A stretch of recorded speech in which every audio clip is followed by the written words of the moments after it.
Go ahead, Amanda. Oh, I didn't know. Okay. Hey, everyone. Omar said he was introduced to the episode today, so I got caught off guard. Welcome back, everyone, to another episode of Old Reader, New Reader with myself, Amanda, Miss Maddie over there, and of course, Hey, our old reader, Omar. Hello. Um, Old as in just Y- experienced. Yes, just experience. That's it. Just experience. That's it. So today, in honor of Spider-Man Into the Spider-Verse, which is coming out Thursday, well, at least that's when we're all going to go see it. Tomorrow, we are reading, or we did read, the Ultimate Spider-Man Miles Morales. So volumes 1 and 2, and we also read Spider-Man. Is that right? Yep, A it's short little, everything. yeah. Pretty much everything in this So omnibus what is we're gonna what we do? read. We're gonna first Yeah, so what we're going to do is we are going to have Omar just give us a little bit of a synopsis about what the Ultimate Universe is, Ultimate Spider-Man, and then we'll jump into our review. So take it away, Omar. Thanks, Amanda.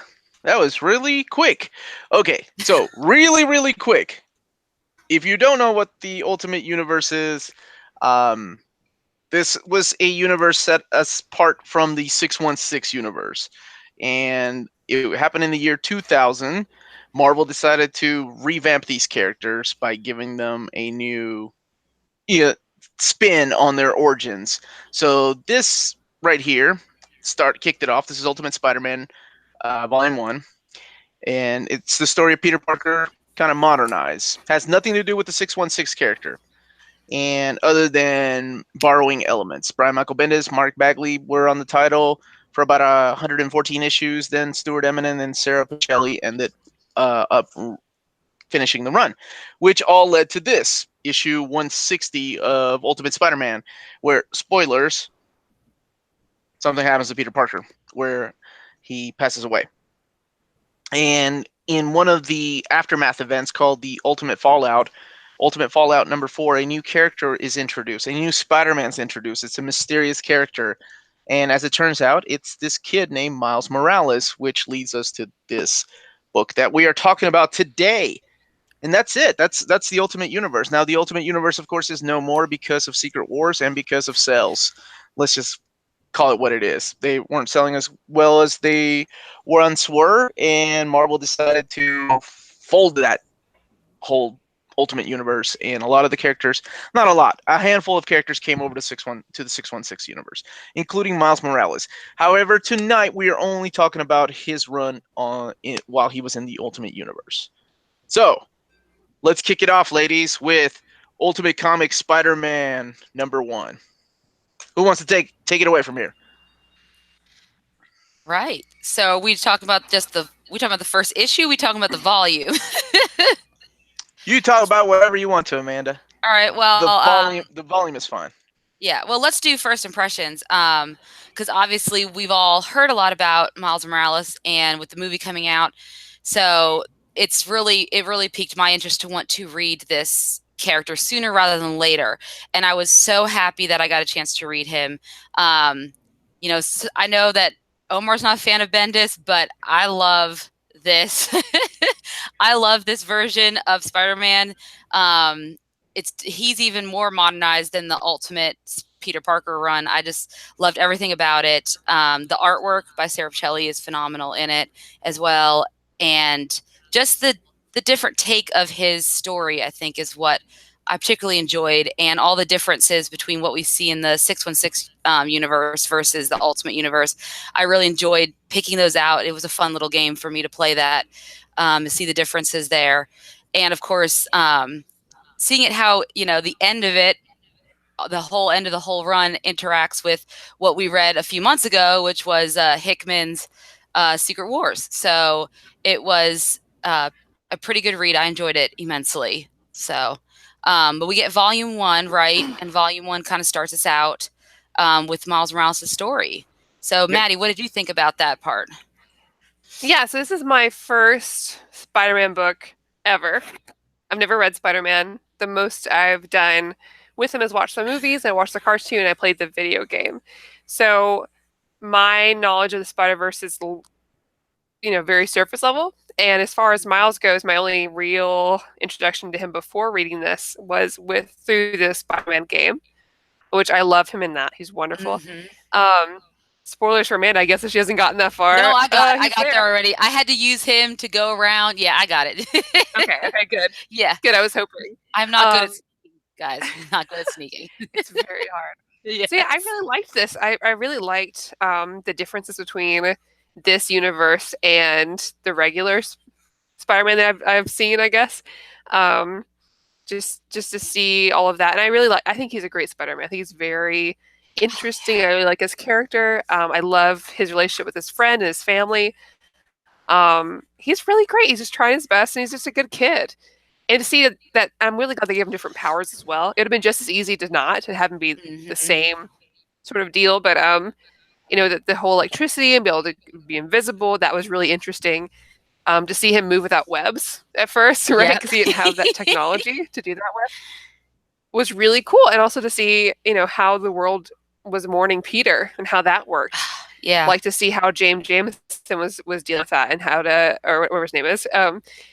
Just everything was great. It was really good. I was very much, I felt like it was written in a way that I was going through all the same emotions that Miles was going through as he was going through it. And I thought it was great. Yeah, I think so. they've. Omar, go ahead. Oh, sorry. No, you're I fine. was gonna ask Omar how he felt rereading it. Oh go yeah. No, first impressions. Really quick. I read this when I got the omnibus. So this came out probably about 6-7 months ago. I couldn't put it down. I love the way it was written, but something happens. I remember something happening make me think, why did I stop reading that book at one? Because I couldn't put it down when I first got this. This is my kind of story. It read more like a manga, kind of like the Ultimate Spider-Man, the original run. When you're introduced to a new character, his new set of powers, and the way that it's kind of padded out a lot, not a little bit. Yeah.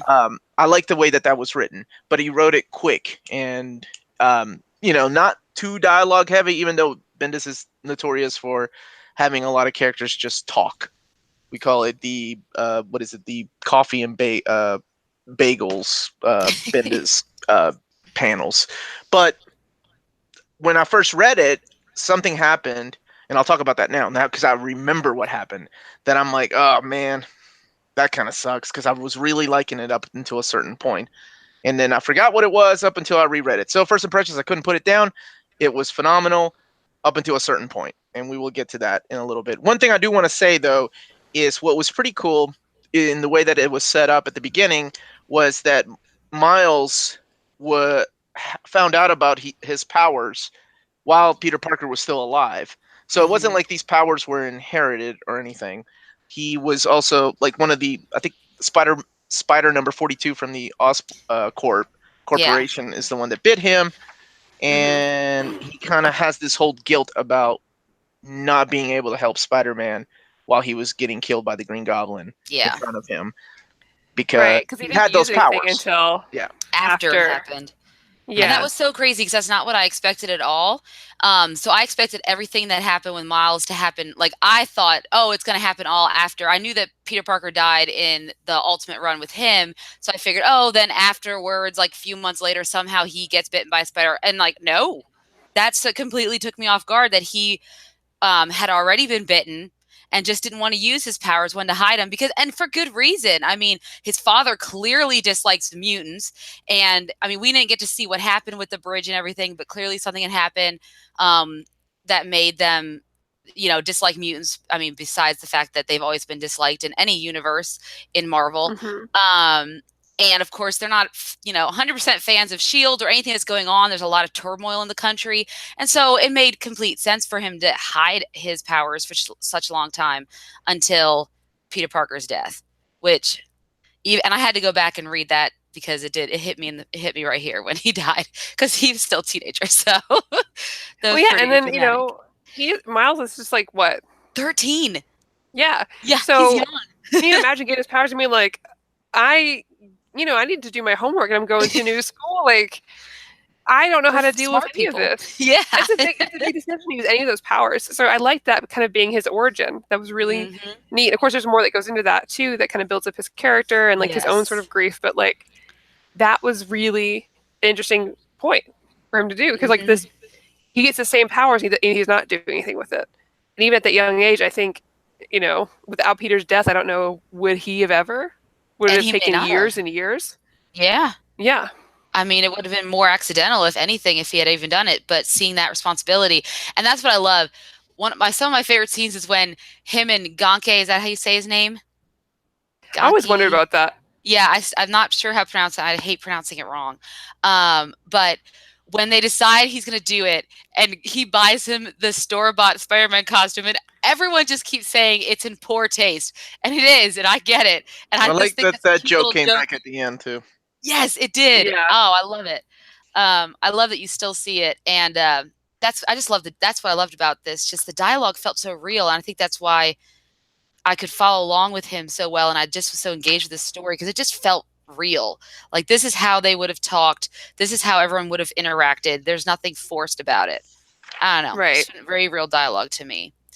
But yeah, so we get a much different origin story. And his background, I mean, he comes from for all intents and purposes, a very stable family, 2 loving parents, no major deaths. He has that wayward uncle who clearly, is the bad guy or is a bad guy. But other than that, he has parents who are looking out for him, just want him to do his best. He's a smart kid. I mean, he's no genius like Peter Parker. At least, it's never presented because he's not, creating his own web fluid and all that stuff. But he's smart. Obviously, he's a smart kid. So he just has a different look on stuff. And you can just see that throughout the story as we go through it. I think that is almost partly the reason why he was able to hold off so long too, is because he's still had all these normal things, and there wasn't, the tragedy of Ben's death or anything like that would fuel him.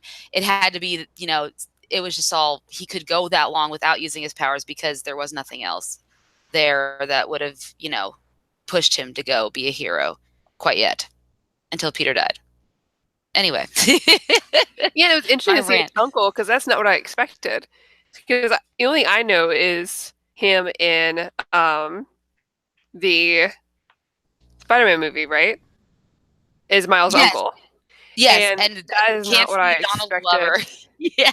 Right? I was telling Omar, I was like, yeah, if Donald Glover ever comes back, decides to be the Prowler, it is not going to be this Prowler, because this Prowler is all about the tech and using the big weapons. And if I remember correctly, Donald Glover was like, "No, man, I just want a couple of guns to hold some people up. I don't want this big old alien gun. What are you doing?" Like, he's also chill and like, obviously it's like just Donald Glover phoning it in and maybe a little bit, but I just can't imagine him. It's such a different character. And what's interesting is you see this is an uncle, and then Uncle Ben, they're both uncles to these Spider-Men, but they're so different in what they teach them, right? Or how they, you know what I mean? And right. I know Uncle Ben didn't really know what Peter was, but you could just see the difference between the 2 uncles and their influences on the boys as well, which I thought was interesting parallel or contrast. Mm-hmm. So, okay, we have his uncle introduced, who is the Prowler, or Ultimate Prowler. Mm-hmm. In the 616 universe, he's a lot different. He's not as evil enough to try to kill his own nephew, because his own nephew won't help him. Yeah. Do evil things. And we have this huge fight with the Ultimate Scorpion, and eventually Miles accidentally, he thinks he is at fault for killing his uncle, which gives his father more of a reason to hate superheroes like him. He's like, "Spider-Man killed my brother," because that was his dad's brother. And as it turns out, through a series of events, we find out that no, that was not the case. Miles did not kill him. It was just that, was it the Tinker that he was dealing with, I think? Yeah, his suit backfired on him or something is what happened. Which made him explode, and therefore... Yeah, but he thought it was his Venom Blast, which, what an awesome power. Man, no wonder Peter, like, when we get to talking about Spider-Man, I'd be jealous of that power too. That's a pretty awesome power to have. Yeah. So we have, this whole thing where he thinks for a long time that he killed his uncle. So much so that you questions whether he should be a hero or not. Mm-hmm. So I thought that was really great, because we have this really powerful, and at the beginning there were a lot of powerful moments, and it made me forget how much, you know, a lot of the Bendis stuff seems repetitive. Like I always say, and even in this, I found it. You really like the dialogue, but to me, a lot of the characters sounded the same. Like that's what I always find at like one of his weaknesses. Mm-hmm. He always has the stereotypical characters that he writes, which is fine because it works sometimes, especially if you've never read or if you haven't read a lot of Or his a lot of stuff. Bendis or anything like Yeah, that. but in his Ultimate Spider-Man run, in his Daredevil run, in his New Avengers, you kind of find the characters that he enjoys writing because he brings that kind of tone to every one of the characters within his own books. Like the best friend, Yeah. the wise ass, the smart ass, and then you have the classic hero like Captain America. Yeah. Where there was something I wanted to talk about. I wanted to talk about how emotional this was when, because you two were talking about how it really felt like when Peter Parker died, right? Ultimate Peter Parker. Yeah. That was a really hard scene because I remember that was in it was a big crossover. It's like Ultimates versus Avengers crossover, and then he gets shot and dies in Ultimate Spider-Man 160. Well, Aunt May and Gwen Stacy find out that there's a new Spider-Man, and they approach him, right? And I thought it was wonderful when Aunt May gives him the gift of his web shooters, Peter Parker's web shooters. I thought that was so awesome that it was like a kind of a handing of the torch, passing it on to the new Spider-Man, and accepting the fact that her nephew is gone and dead, and this guy is now the new Spider-Man. And Captain America's like, no, you can't be Spider-Man. This is one of my favorite homage Captain America. scenes. I mean, that's taken from Uncanny X-Men 168. Professor X is a jerk. So I really love that picture. Sarah Pacelli is Gwen an amazing artist. She's so good. Yeah, and I had forgotten up until we get to the Ultimate Venom arc in this, how she was killed by Carnage. Like Carnage, people were pissed at Bendis for killing her off. Just because he killed her off like she came home and he killed her in like a page or two unexpectedly. And people were like, what? She'd been in the comic books since like for 60 issues. A lot different than the way she died in the 616 universe, right? So I don't know if it was planned to bring her back or if it was because people were so pissed off that they were like, ugh. So... And I loved her and Aunt May's relationship in this. Oh, I thought it was great. Yeah, we're not expecting that to see them kind of, I guess, get close in grief. I don't really know exactly what, but just like her living there and basically being kind of a daughter, really, to her. Because I mean, they're all each other has, and so I really like seeing that duo together. And I would love to see that more too. And I don't know if that transferred over to other stories at all, but that was really cool. Yeah, and I loved seeing them in there, them and even MJ, getting to see all of Peter Parker's, like the people who are closest to him, seeing them help Miles throughout his journey, and just knowing that those people were okay with it. You know, you knew that it was okay, that Miles was the one to take over the mantle, and I thought that was really awesome to see them in that and see their story continue. I mean, and obviously it means a lot more later on with certain events that happen, you know, in the second volume, towards the end and everything like that. But yeah, it was quite enjoyable. So let's talk a little more. Then we get a visit from Maria Hill, who's investigating the death of his uncle. And you know, of course, the dad is very protective. Like this has nothing to do with my son. So yes, I thought that was pretty cool, and I always find it interesting that when these kids, I don't know what kind of superhero I would be, but I would not be shying away and hiding it from anybody, which would make me a horrible superhero, I guess. Yeah, you would be Iron like, Man. Check this out! Look what I can do. You'd be gloating. So we have this not crossover event, but during this time we have the United We Stand. That was an interesting section. Captain America asking him to join the Ultimates, which is the ultimate version of Avengers. I'm sure you two figured that out. Yeah. We have this huge We're fight. smart. I kind of figured you two could read between the lines. You read real books without pictures, so, you know, I'm giving you the benefit of the doubt here. If I can read Lord of the Rings, I should read this.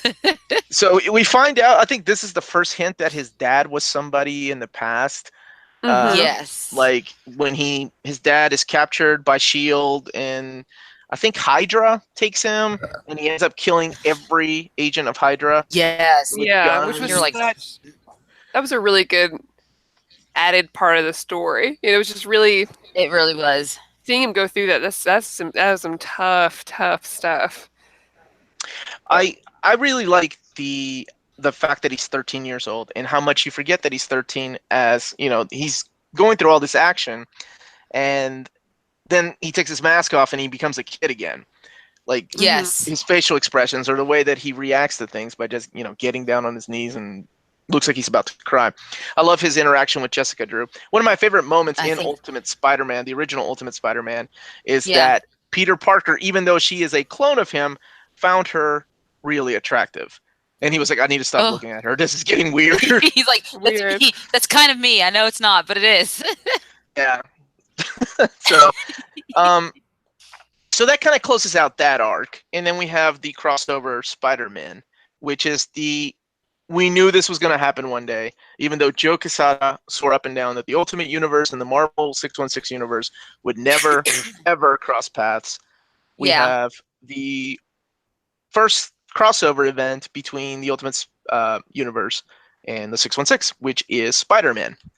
And this is our 616 Spider-Man crossing over through Mysterio's. I don't even know which Mysterio this is. I think this might have been the Mysterio that came back from the dead, or pretending to be the one that came back from the dead. This is also drawn by Sarah Pichelli. Wonderful, beautiful artwork. Who is now working on Fantastic Four. She is an amazing artist.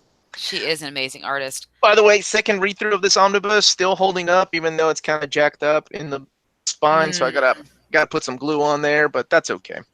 Yeah. So yeah, they meet. Peter Parker and Miles Morales meet.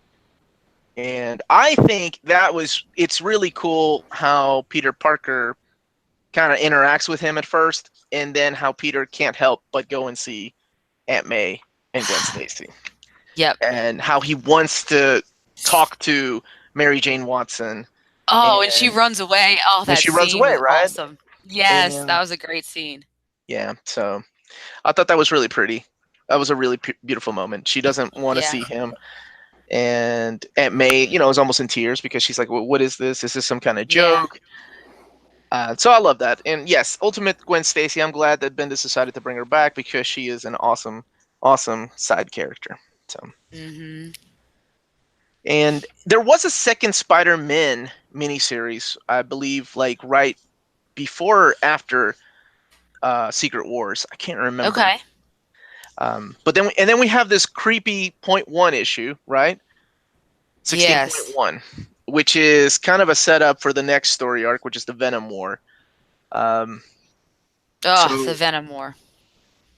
Who is it? Is it Ultimate Jessica Jones, or is it Ultimate Betty that Betty. It's Betty Brand, right? Looking for the story. Finds out that Miles Morales is Ultimate Spider-Man and wants to tell Jonah, but Jonah by this point has learned his lesson, right? He's like, no, I can't out this kid, because what happened to Peter? I'm never going to do that again. Peter got killed in front of his own house. I do this. This kid's life's on me. So, which was so sweet. I loved all of his reactions. Yes, he was a great character. Well, so good. He turned out to be a great character. And then we get Ultimate Venom back from the dead. I think he was gone for a while. Yeah, which his storyline was interesting, because he was created by, like, Peter Parker's father had created, like, the symbiote. Is that how they're describing it in this one? From what I've read? Yeah, that was in the original runs, like, of Ultimate Spider-Man. It's a different take on Venom. It's not a symbiote from space. Yeah, it's not alien. They were trying to cure cancer. Him and this character named Ben Reilly, not the clone Ben Reilly, but Ultimate Ben Reilly. Yeah, we're trying to cure cancer, and instead they try to use it as a weapon. Not them, but somebody else tried to use it as a weapon. So there's that. And that leads us to the next huge story arc, which is the Venom War. Not huge as in, like, it's big, but something big happens within this arc. Yes. And I will let you two ladies take the conversation from here.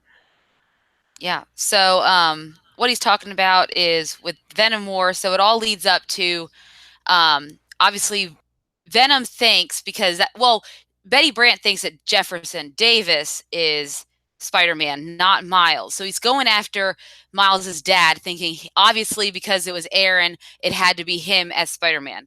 I don't know how you can tell that. Spider-Man looks tiny, but whatever. So that's what Betty Brant thought. So of course, when Venom eats her, right, takes over her, no, eats her. I don't know, takes over her body, eats her, something like that. He consumes those thoughts. So now he thinks it's Jefferson Davis. So that's why he goes to their house to attack him.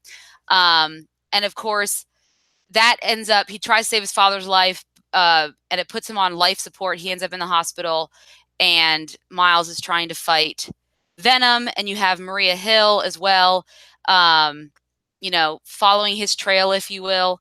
And Yes. it all leads down to a big showdown in the hospital. And right, because his dad gets hurt in the yes, process. exactly. Huge fight, much like Peter Parker's, because everything goes back to Peter, right? It's like, yes, this is it's the same always a thing. return. This is the same thing that happened to Peter. Like, that's what he keeps thinking in his head because he's a kid. And his dad gets hurt, and his mom and dad go to the hospital. Take it away. Exactly. So they go to the hospital. Then there's a fight, and in this ensuing fight, some of his mask is kind of torn away, and his mother, for the first time, kind of realizes who he is. And of course, you think that, everything's going to be fine, but then a stray police bullet hits her, and she ends up dying in her son's arms. But she does say that, look at you, look at what you can do. And I was like, oh, that is beautiful. Yeah, it was good. Such a good scene. I think she knew beforehand. I don't know. Maybe that was the impression. The impression that I got when she saw him is like she's always known. I don't know why I got that, but that's what I gathered from this. But yeah, it was a beautiful. I mean, this right here is a beautiful moment of her giving her life up for her son. She's like, please let him go, knowing that it's him in there under Venom. And damn, Bendis made me forget who wrote this. Because that was wonderful, man. Like really when she dies in his arms and he's like, no, yes. I feel so bad for him. Oh, what a beautiful moment. Like, so sad and it's beautiful. It is. And not that we don't like seeing moms die, but it was a good. Yeah, and then we get it worked so well for his story, right? Because his original motivator was that someone died because he didn't do anything. Yep. But now someone died, but he was doing something. Mm-hmm. Yeah, right. Or even because he's doing something. So then we get this year after Spider-Man No More, like an homage to the classic Spider-Man 50, I think, when Spider-Man No More, where Peter Parker throws away his costume, which was also used in the Spider-Man 2 movie. Spider-Man 2 movie, yeah. And then Jameson put it up. It's one of those covers that gets reused for everything. Whatever it is you're reading, eventually somebody will do some kind of homage to it. So yeah, it's been a year and he refuses to be Spider-Man, even though he keeps getting constant reminders of like, hey, remember who you were. Don't be a dick. There are people out there that need your help. Yes. It's kind of like, Simba gets reminders from Mufasa. Remember who you are, Yes. And Miles has got himself a girlfriend now. Yeah, Katie Bishop. Ultimate Katie Bishop. Not our Katie Bishop. Very interesting. Very interesting, yes. So now, and I don't know Katie Bishop from the 616 universe, so I don't know how she's different from it. She's Hawkeye. Oh, okay. She's a lot different. Oh, she's very different then. Yeah, huge different. This one, Hydra different. Well, easy spoilers. Oh wait, we could talk about that. What are you talking about? Yeah, I thought it was interesting. So we get introduced not just to her, but also other characters too, like the ultimate versions of Cloak and Dagger. Which were so cool. Man, I liked them. First of all, they're beautiful. The art's beautiful. Cloak and Dagger look amazing. Yes, I love Sarah Pichelli, but as much as I love Sarah Pichelli, I think David Marquez on art is completely amazing as well. His artwork is gorgeous. Just as good, I think it's just as good as Sarah Pichelli. I like her details a lot more, and I like her fights a lot more, like the way that she does. Her fight scenes are better, I think, but I really like David Marquez's artwork. I thought they were great. Yeah, I because thought he there did was those. who was part of this, like the people that created Cloak and Dagger. It was like ultimate. Oh, here we go. So it's this right here. It's ultimate versions of Layla Miller, a character that Bendis created, did nothing with. And the person who did something with her was Peter David on X Factor. And then we have Ah, Nathaniel SX, which is Mr. Sinister. So this is Ultimate Mr. Sinister, even though we've had an Ultimate Mr. Sinister who was a nutcase. So I guess this is a different guy. And then we have Dr. Samuel Stearns, and that is, oh, who is that? It's the leader. So Ultimate Leader, I guess, from the Hulk. And Dr. Arnim Zola the Third. And do y'all know who that is? Arnim Zola. He was in yes, the he was in Captain America. right, but he looks nothing like that in the comic books. He's No, that he guy looks with a nothing like giant. that. Yeah. He has a giant face on his chest. He looks ridiculous. But yeah, those are the ultimate characters that created Cloak and Dagger. I want to keep saying Hawk and Dove. I don't know why. Maybe because it's like the Well, I same. guess they're so similar to me in my mind. Yes, Because I guess it's very like the. similar. Her Yeah, blonde hair and her white outfit, maybe. I maybe. guess. I mean, they're not, but like when you think of like a duo that's like that with like a woman and a man, it's just like, well, DC, Hawk and Dove, Marvel, Cloak and Dagger. But I was Yeah. excited to see them because I had just watched the show also, which was okay. But it made me, I was like, oh man, yeah, it's them. It's great. And they were like in love. And it was so nice Yes. to see them. And I They're appreciate I their mean, little quick backstory. honestly, Yeah, it was an awesome backstory. ultimate their ultimate versions are very, very much like Spider-Man, very, very similar to the 616 universe. Mm-hmm. So I thought, yeah. And so they create their own little group of superheroes. Apparently, I wasn't reading the Ultimate Universe. I was done with the Ultimate Universe by then. Maybe I think there might have been an ongoing. They might have been like a Ultimate spin-off or something. But these group of scientists decide to hire the Ultimate Taskmaster, who is not as cool as our Taskmaster, but whatever. This guy right here to go and capture them back. And he's like, yeah, no problem. So he does. And in the process, Jessica Drew gets involved. Of course. The clone of Peter Parker, Ultimate Jessica Drew. And they have this huge fight. So they kind of form their own team, and they get the girl that escaped from at the beginning of the storyline, Bombshell, to join them. Yeah, because I like she decides her too. to be good. She decides to be good. So that's kind of the big storyline after that. After the that's the 1 year later storyline, and that kind of closes out where he wants to be good again. He wants to go out as Spider-Man, and that kind of leaves us in the Cataclysm cliffhanger, where Ultimate Galactus, the real Galactus, even though they had done an Ultimate Galactus, which were a bunch of bugs in the past written by Warren Ellis, everybody wanted to see a real Galactus, even though we have a real Galactus. Ultimate Universe is a mess. So he's from the 616? No. Oh, okay, no. Okay. This is the. Well, I don't know. I said he's a dimension like the other maybe somewhere. Maybe he is because I didn't. That's read what I read Ultimate into. Oh, okay. I didn't read Ultimate Cataclysm. I mean, he looks like our 616 Galactic. So Yeah, maybe he does. maybe somebody in the chat will know. I don't know the answer to that. All I know is that by this point, Marvel, ever since the Ultimate, what is it called, Ultimatum, they just have been killing heroes and characters left and right. Like, that's where those flashbacks came from Jonah J. Jameson. Like, the flashbacks of the Flood, that was all through Ultimatum. Yeah. During this Cataclysm, a bunch of people died.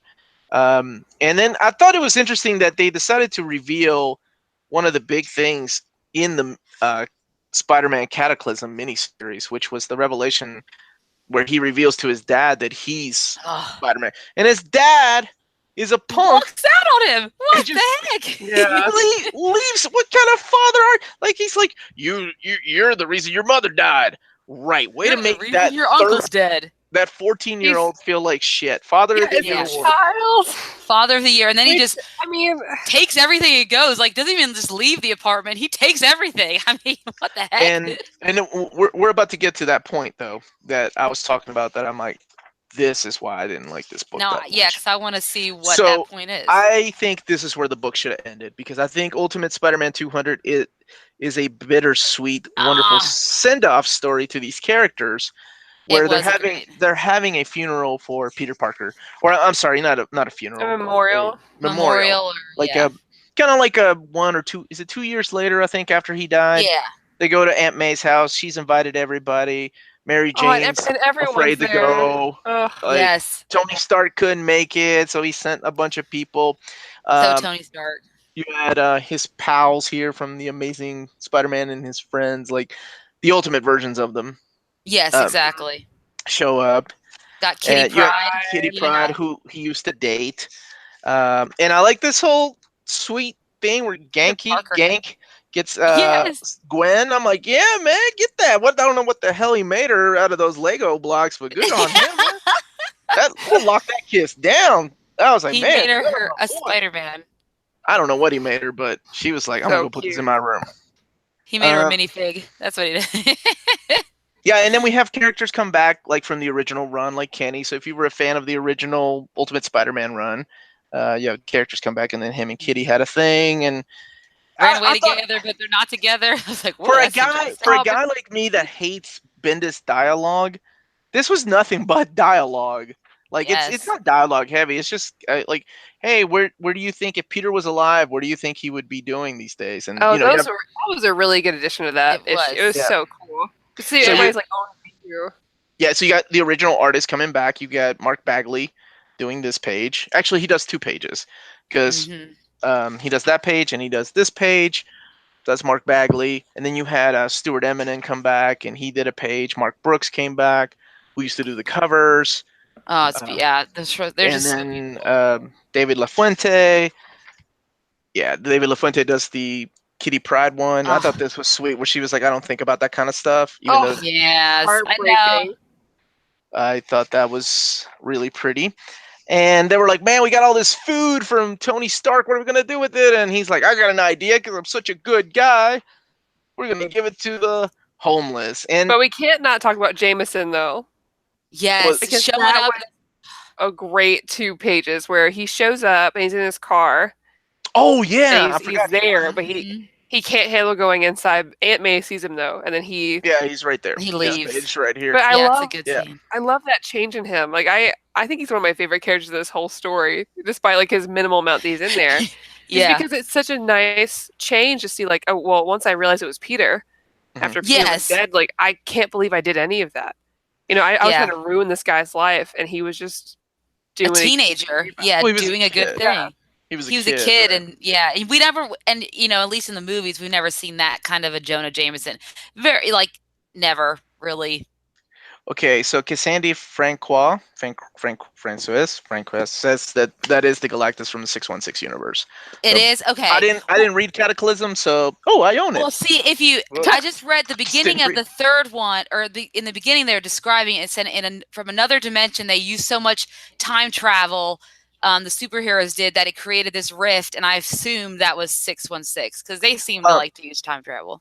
So Raymond just said something. He said, Yeah. he says it looks like a lot of reading. I will tell you this. Yes. Bendis is both a curse and a blessing because it is easy to read through his stuff because it's not really that dialogue heavy. Yeah. It's easy to read through his stuff, and I could not put this book down up until the point we're about to talk about. Yes, because Which I mean, it was is weird. It was a weird part. I wasn't expecting it. Okay, so after the the whole life celebration Memorial. thing, Mm-hmm. I thought that was a beautiful send off to Peter Parker. Miles has found his place in this world, and now we have a whole new mystery. Like it opens up with so the last page is a cliffhanger. There is somebody outside, like watching all these people do these things at Aunt May's house, and you're like, who is that? Okay, whatever. I'm sure they'll explain in the next issue. So they have a new ongoing series called Miles Morales Ultimate Spider-Man.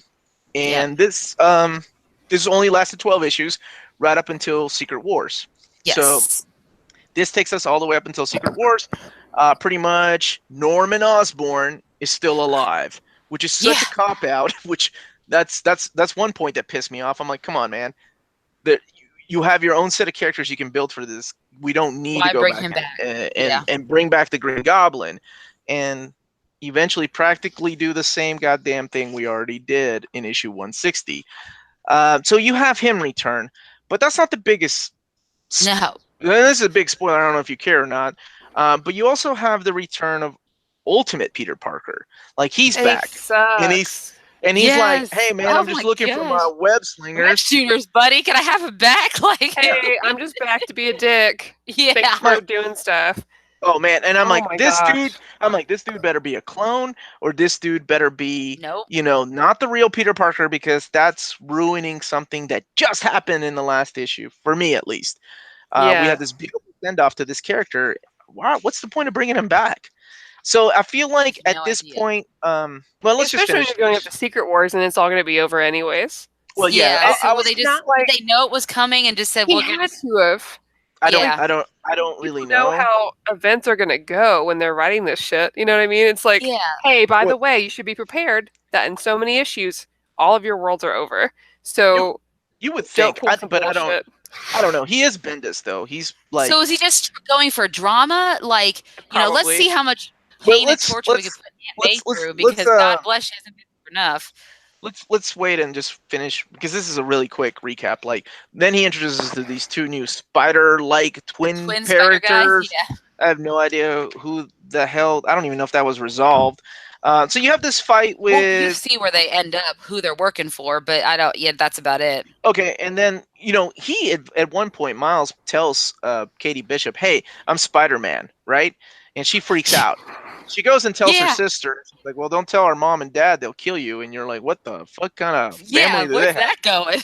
Well, as it turns out, the big reveal is that they're all agents of Hydra, right? That's Mhm. what they are. Like the whole family is Hydra, and they want Peter Still working Parker for underground. some comic book sciency bullshit that I don't even understand what they want to pull from him. So at this point, we get Green Goblin. He goes and visits Jonah because he wants to talk to him for some reason. Mm-hmm. And Jonah tries to kill him, and he was like, "Dude, I just told you I'm immortal." And he ends up killing Jonah, and Yeah, just that was kind of sad. going. Yeah, well, while he's doing that, yeah, like Jonah shoots him, and you're like, "Oh shit, he just killed Norman Osborn." Good, because he's already dead. And while all that is going on, we have the Spider Twins. Like, I don't even know what Stealing the hell their stuff from point shield is. facilities. Yeah, They're they're just just trying to stealing steal stuff. stuff for Mhm. Hydra, basically, not only Hydra, but also hoofed Doctor Doom. Oh, can we? Because Oh he my had God, can we? Oh Jesus, that part. All right, so then we have the same thing happen again. We have the same fight with Green Goblin Green and Goblin. Ultimate Peter Parker in front of his house again. Ugh. They have this fight, but this time Miles is on his side, so they're gonna win and they're gonna arrest him. But no, they're not gonna arrest him because what's her name? Mariah Yeah. Hill. Maria's like, Maria. Thank you, Maria Hill. yeah. Shoots him, even though he just said he's immortal. But then she Yeah, I'm decides to still take not sure how some. that's resolved. She takes like some pieces of wood and burns them, and he's like, "Yeah, that will keep you down." Whatever. Is he a And vampire? I'm confused. now we've got this whole story arc that to me felt completely pointless. Okay, so we talked about how his dad left, but his dad comes back and he's like, "Dude, Yes. I'm back." But wait, I got 2 issues full of padding to tell you about my past for no reason. I used to be working. Yes. He was an undercover agent for Shield and working, for the for Fisk. Kingpin, Yeah. Ultimate Wilson Fisk, and that to me came out of nowhere. I'm like, what is the fucking point of this?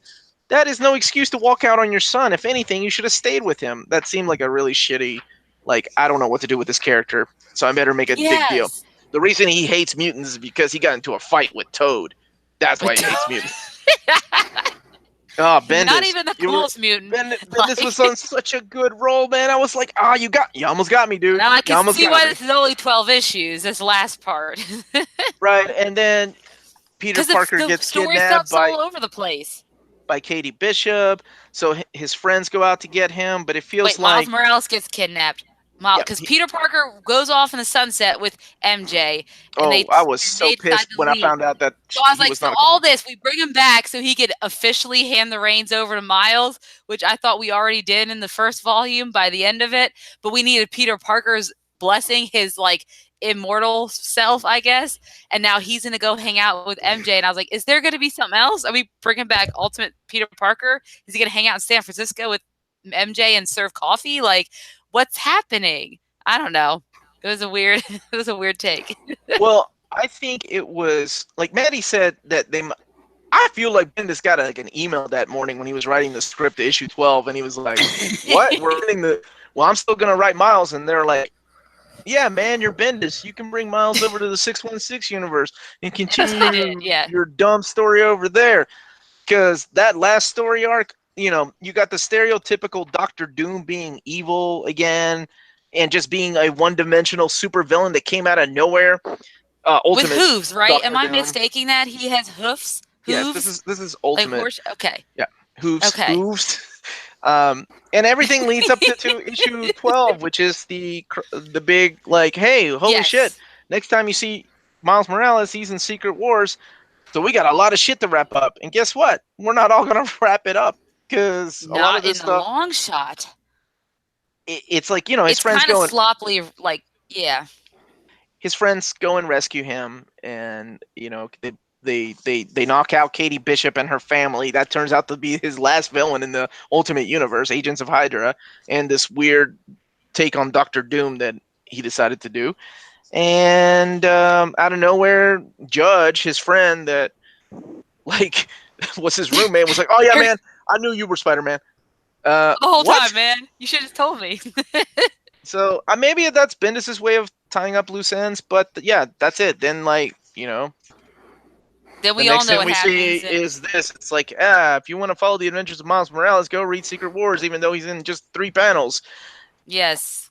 Ta-da. And if you want to hear our review of that, check it out on our episode of Old Renewer, where we talked about Secret Wars. We did. Hickman Avengers. Way to plug the show you're already on. Good job. Already on. So now let's talk about our thoughts. Like, that was a lot to cover. Yes, but remarkably, I couldn't put it down. I read literally 2/3 of it in one day when I first got it, and then that, like I said, everything past issue 200, I felt like, I don't want to read this. So I haven't read any Miles Morales in the 616 universe, because he had an ongoing, and I think he had a thing with Spider-Gwen, who is another character that just came out. Yes, that's what they were talking about in the chat. They date in the 616 universe. Okay, so yeah, I'm gonna let you two talk. What did you two think about everything, right? From beginning to end, what did you two like? What didn't you like? What would you? Let's go ahead and rate it. What would y'all rate it? I would rate it. I think I would rate it a 7 out of 10, because the first, 28 issues, and then Spider-Man and, issue 200, all of those were excellent. The last 12 were a little weird, because I did feel like they just jumped from story to story with, trying to not really tie stuff up, but it was like they were trying to introduce a new storyline, but they could never finish it. And it just kind of felt like it left me with, and I know this is it. This is over. Secret Wars. I knew it was going to happen. So, well, that's disappointing. And I would guess I was expecting a little bit more out of it for that back half. So that's why I would give it a 7 out of 10. Yeah, I think I agree. So I think for the majority of it, I give it like a 4 out of 5. But I do agree that the last 12 issues were weird. I didn't mind reading them. But it was just weird. That part was weird. The rest is phenomenal. I thought it was great. There was a lot of really good character development that I wasn't expecting to see. Not just with Miles, but with everyone involved with him. With Gwen and with May and with MJ, to see how they're dealing with their grief, while also trying to support this new Spider-Man coming up. That was a really interesting dynamic to read about. Just seeing how Miles dealt with the Spider-Man handle in general, and like how his support system differed from Peter and how that affected things was really interesting. And I really liked seeing a lot of that. I thought it was a really good combination of everything. I liked seeing his growth. It was very interesting. Mm-hmm. I do agree that those last 12 issues were weird. I did not mind reading them. I do say they were Yeah. weird, but I think it was just, I think probably he started on it with the vision, and then probably heard maybe This like is it. I think if he didn't hear before that, he might have heard a couple issues in, like, hey, this is what's going to happen, and he's like, well, Yeah. okay, that doesn't give me a lot to work with, and probably in a panic threw together several stories that didn't make sense, right? It was just okay, and Peter was a jerk, and I didn't care about him. But I really liked the crossover with the other Peter from the other universe. I thought he was really fun. Mhm. He's the kind of Peter that I wanted to see. His reaction with Aunt Mhm. May was the kind of thing I wanted to see. Ultimate Peter Parker sucks. I don't like him. I don't care about him. But Miles Morales was great. I thought he's so great. I'm so glad they introduced that character. It made me want to read more of him. So I'm excited to read 616. I already jumped on 616 Spider Gwen. It's And I wish I awesome. hadn't jumped on it so soon because some of that got confused in my head. I'm loving that so far. So I'm excited to read more of him. And yeah, I'm really excited to see him in the movie tomorrow when we go see it. But Me too. that'll be really interesting because I'm glad we went ahead. I don't know how much relation this is going to have. Obviously, the movie seems like has a different story overall. Even backstory with him because his father is not in the same position. But man, Miles is a good character. So I'm excited to see him in more things. So yeah, I agree. Give it an 8 out of 10, except for those last 12 issues. They don't exist. Yeah. It's weird. It's just really weird. I'm just always going to think of my 616 Peter Parker because that's who I love. Yeah. I think rereading it the second time, because like I said, I just read this about 6 months ago. Gave me a lot of time to think about why I enjoyed it so much. And I think I said it at the very beginning. It reminded me of one of those manga that I really, really love, where a character finds out he's got powers, he's got mom and dad like issues, he's a teenager, and I got kids of my own now, but I can still relate to that little boy that just found out he's got all these secret powers. And what would I do with them, right? Like, oh, I'm gonna go show off in front of all these girls, and these guys never do it except every once in a while. I've always had a problem with Bendis's dialogue because, like I said, it always seems to be a copy and paste of his previous characters. But in this, honestly, I had forgotten about it. Like it didn't. I think the especially the very beginning, those first two story arcs were solid. I didn't want to put it down. I did not want to put this book down. So two-thirds of it I loved. So, I think for me, I think I would give it a 7. 7 out of 10 seems fair. Mainly because the saving grace of that last arc was David Marquez's artwork, who is phenomenal, and Sarah Pichelli, beautiful, beautiful art with the colors and everything, makes it really look hyper, realistic. It's amazing, and I really like the character of Miles. I liked him and Gank. I'm sorry. We need, yes, if someone could give us a heads up on how that's pronounced. Where is Psycho Cleveland? He knows all these. Psycho Cleveland knows all of it. Why is he not on this chat so, right now? Yeah, 7 out of 10. It's definitely worth the read, and hell, people may even like it. Yeah. Rick was asking something. He said, I haven't read a lot of Bendis, but does he tend to start out great and then just go off the rails toward the middle or end? Well, you're probably asking the wrong guy, as I typically don't like a lot of his stuff. I was not a big fan of his Alias, but people really love that. I wasn't a big fan of Powers. People really love that.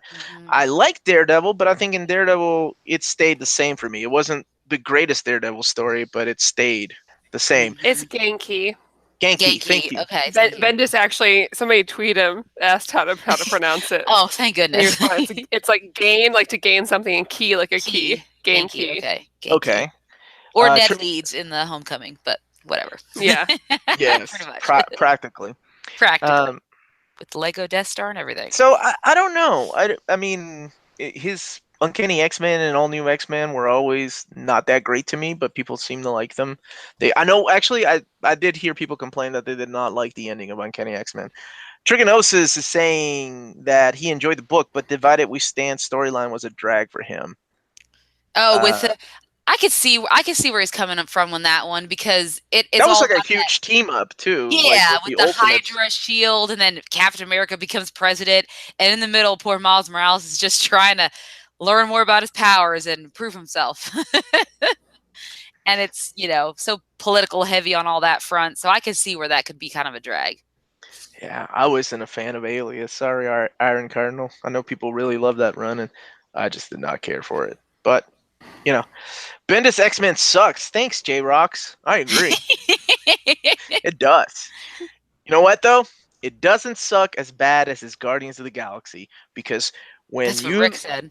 you go from DNA's run of the complete cosmic saga, Bendis is able to destroy that within one issue. I mean, that's a damn job well done. Everything that they built, he was like, nope, get rid of that shit. Peter Quill's still alive for no reason. Fuck.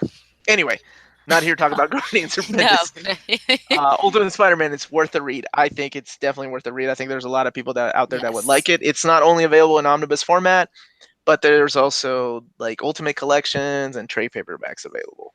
Yeah. Condition. I fell asleep reading Bendis' Guardians run multiple times. Sarah Pichelli did a couple of issues on that too. I think they always team him up with great artists. Yeah. But yes, this was Distracts. was this the first time both of you read Bendis? Yes, it was. Mm-hmm. Yeah, as far as I know. I think Yeah, I may have read some of his X-Men without realizing, but not in a way that like. Yes, he did write that all new X-Men that you like so much. You were like, I like all what's her name, original Jean or young Jean Grey, and I'm like, oh, you're reading all new X-Men because I remember giving you some of that. So I also didn't finish it, so I can't give a good.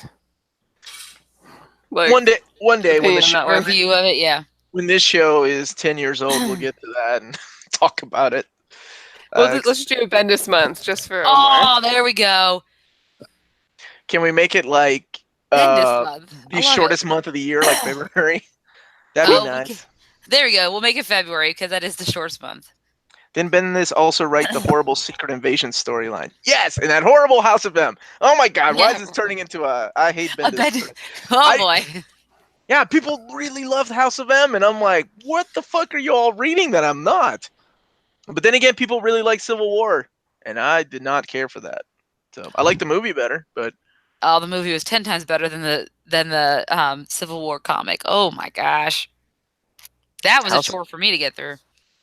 That's easy, but those are always easy to read, though. And the art is gorgeous. That's Steve McNiven. Okay, so. We will, Rick. We will do a Bendis month. Don't you worry. No, Rick, that's not happening. Oh, we should get Bendis. We should get Bendis as a guest. Oh my gosh! I'm gonna tweet at him for a couple of days and see what happens. I will say that he is one of the nicest comic book creators I have ever met, like for sure. Like I went with a couple of friends of mine who are in love with Bendis, and he took his time to come out of his, he has a huge following. Like he came out of his signing booth to come and take dorky pictures of him, like web slinging with them and stuff. And I was just standing in line, watching them getting their book signed. So he's a hell of a guy. Like he donates a lot of his books to sick kids at hospital. He's a good guy. Would you do an interview with him if we could get him to do an interview? Yeah, yes, of course, but I don't even know what I would talk to him about. Hey, remember that one time you wrote Ultimate Spider-Man? That was awesome. No, the guy can talk. I mean, he's entertaining. I've heard a lot of his interviews. I just think, it's not my cup of tea. It's not for me. That kind of storytelling is not my kind of style. But I really enjoyed this, so there you go. Bendis month. Oh, he did show up as himself. He showed up as himself. Didn't he show up as himself in New Avengers in the Century story arc? Oh God, I hated that story. I hated New Avengers. Fuck. Oh, buddy. Yeah, Trigonosis loves Civil War. It reads better when you read the tie-ins. No one would turn down a Bendis interview, not even Felipe, who hates Bendis. I'd like to know his thoughts on like how he prepares himself, because I always have this joke when people, I remember in one of the Facebook groups I was in, somebody asked, how do you prepare yourself to read, like, what do I need to read Bendis's run on X-Men? And Mhm. and I always reply Oh, back with God. the same thing Bendis did, nothing. So I'm really curious as to how he does prepare himself to write these, like his Superman run. What he did to one of the characters, I was like, no, did you not read what made Superman good again? Damn it, Bendis. But anyway, um, next week, next Tuesday, Yes. we're back on our regular schedule, and we are going to be covering the classic Crisis on Infinite Earths. Mhm. Correct? Yep, that's Which is right. exciting because the next year's CW crossover. It's Yep, gonna I heard be about that. Yeah. yes. They got nowhere else to go from there. The Well, it's Flashpoint true. Crisis Oh, on they'll Infinite figure Earths. it out. Trust me. Yeah, Next they'll find crossover. something, I'm sure. Final Crisis, then New 52, whatever. Yeah. So that book is very special to me because that issue number 8 of that book is my very first DC comic book I ever bought, and it was in the middle of this giant clusterfuck of a crossover that I'm curious what you two will think of, because this was, I'll give a little history about it right before we start, just in case somebody hasn't read it or somebody doesn't care.